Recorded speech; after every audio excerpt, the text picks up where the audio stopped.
The ocean never rests. 365 days a year, this vast body of water laps at our shores. Often without warning, a quiet swell can transform itself into an angry storm, and woe betide those who are caught in its midst. For them, help often comes in the form of the Coast Guard, the brave men and women who risk life and limb to rescue their fellow seamen. There's something orange over here, we'll go check it out. Once a year, a group of these gallant lifesavers gather for a competition to vie for the title of Best Search and Rescue Team. We're here to win. Getting out into open water, hang on. We're going to go home with hardware. We're ready. We know what we're able to do. We're anxious to get to it. The goal is to come back champions. But these guys are a little different from your average Coast Guard member. Young and old, fathers, brothers, uncles, and grandfathers brought together by a common bond, their love of the ocean and a desire to protect and serve their fellow man. They're volunteers. The only pay they receive is the satisfaction of saving lives. They are the Coast Guard Auxiliary.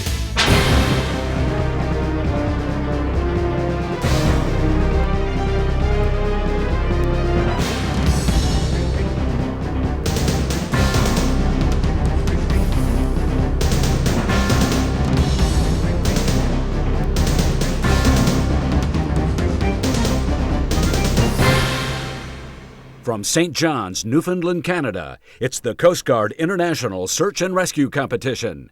High-speed rescues, boat races, fire drills, and an icy plunge into the North Atlantic. It's all part of the Coast Guard International Search and Rescue Competition. Event organizer Neil Pete of the Canadian Coast Guard explains. 6 teams from Canada and 6 teams from the United States will compete over 2-day periods in events that will test the volunteers' ability to plan, communicate, and prosecute a maritime search and rescue mission. Every year, members of the U.S. and Canadian Coast Guard Auxiliary meet for a high seas, high stakes competition designed to test their skills as lifesavers. This year's competition takes place in St. John's, Newfoundland, Canada. The Coast Guard Auxiliary is the volunteer arm of both the U.S. and Canadian Coast Guards. Throughout North America, 43,000 men and women from all walks of life receive special training so they can function on the same level as the regular Coast Guard forces. Many members not only volunteer their time, but also their vessels. Coast Guard Auxiliary members are on call 24 hours a day, 7 days a week. Whether they're taking part in safety patrols, search and rescue missions, or educating the public on boating safety, members of the Coast Guard Auxiliary are always ready to answer the call of duty. I've been around the water all my life. I was actually clamming in the bay when I was 14 years old. I've been in the U.S. Coast Guard Auxiliary for 2 years. It was a life-defining moment that made construction manager Jerry O'Neill decide to join his local Coast Guard Auxiliary flotilla in Salisbury, Maryland. I felt that I had to do something for my country after 9/11. Our location, we're off the map. Jerry patrols the waters of the Chesapeake Bay with roughly 90 million tons of imports and exports traveling annually along the 220-mile estuary. Chesapeake Bay is one of the nation's busiest waterways. Jerry is on hand to assist other mariners and keep watch for suspicious activity.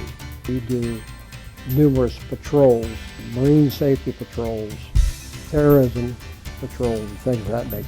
Jerry is part of a team that will represent his flotilla in St. John's for the 3rd annual ISAR competition. His teammates are soccer referee Dick Hellwig. Hellwig is a pretty sharp character. At one time, he was a college professor.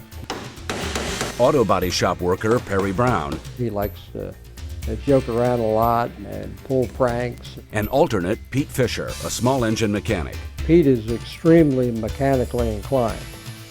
Me, I'm just a regular guy. Don't let looks deceive you. Team Maryland beat out the competition in their regional search and rescue competition to become the top search and rescue squad on the southeastern seaboard, earning them the right to represent their nation in Canada, where they intend to win again. We have a great chance of winning. We're as good as any other team that's out there. We won't be embarrassed. We're going to end up being victorious. Between Team Maryland and victory are some formidable foes like Canada's Team Newfoundland, a squad of professional mariners with home court advantage, or their U.S. rivals, Team Michigan, watermen from the Great Lakes region, a highly trained and motivated Canadian team from Ontario, and finally, a team from Canada's British Columbia, who for the last 2 years have fielded the winners. Scenic St. John's, Newfoundland, Canada is the home of the 4th Annual International Search and Rescue Competition.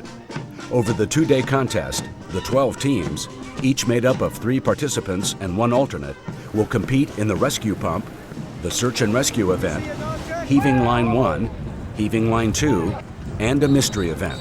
The first day of competition takes place at the Canadian Coast Guard base on historic St. John's Harbor. Team Maryland is ready for action in the first event, called the Rescue Pump Competition. Aboard many Canadian Coast Guard and U.S. Coast Guard auxiliary resources, these vessels carry search and rescue pumps to aid vessels that are taking on water and in danger of sinking. Inside the orange canister is a standard Coast Guard issue water pump, used to help pump out vessels taking on water or fight fires. On the start signal, the teams must unpack, assemble, and start the pump. Then they must use the pump to fill up the containers 50 feet ahead of them. The purpose of this aspect of the evolution is to determine the crew's ability to use the fire hose for accuracy. Once the container is full, the teams must repack the pump and carry the canister back across the finish line to stop the clock. Points are awarded to each team based on the time it takes to successfully complete the event. The team with the best score in the rescue pump will walk away with the maximum 120 points. At the end of the 2-day competition, ISAR organizers will calculate the scores from all events to select the overall champion. Timing is of the essence. We're talking a situation where a vessel is taking on water, and the ability to establish a steady stream of water at a stationary target is vital in the secondary role of firefighting. At the sound of the horn, Jerry, Dick, and Perry are off. Perry fires up the pump, and Team Maryland are on their way. When you're hoping a hose wide, it kind of goes everywhere, and we wanted to bring it down to get a nice straight stream. Jerry's steady aim helps the team quickly fulfill their objective. Team Maryland's first to fill their container. Now they must pack up the pump and cross the line to stop the clock. 9:20, yeah. With a time of 9 minutes, 20 seconds, Team Maryland's the team to beat. We thought the pump went stunningly. We had planned it and who was going to do what, and we performed exactly as we had it planned, and we just did what we needed to do. You guys did a marvelous job. It worked just like we planned. We take the format that you typically find with pentathlon athletes. Up next, it's time for the Canadians to step up to the pump. We're a little worried about the Canadians.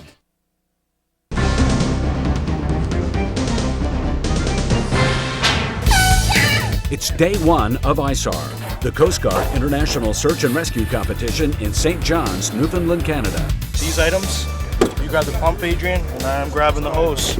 Up next for the rescue pump event is the Canadian Auxiliary Team from the Central and Arctic Division, Team Ontario. The team must unpack the rescue pump, start it up, and fill the container 50 feet ahead of them. Once the container is full, they must repack the pump and cross the line to stop the clock. They'll need to beat Team Maryland's time of 9 minutes 20 seconds if they want to be contenders. Team Captain Jim Snow says that won't be a problem. I would guess that we've spent about 2,000 hours approximately over the last 2 to 3 months training for this event. Like many of the teams in the competition, Team Ontario secured their spot in St. John's by winning their regional search and rescue tournament. Now they're ready to go for the gold. We're here to be contenders. We're here to do our personal best, and we're going to go home with hardware. The best way to describe my husband's involvement in this whole organization has just been to take it on in an obsessiveness.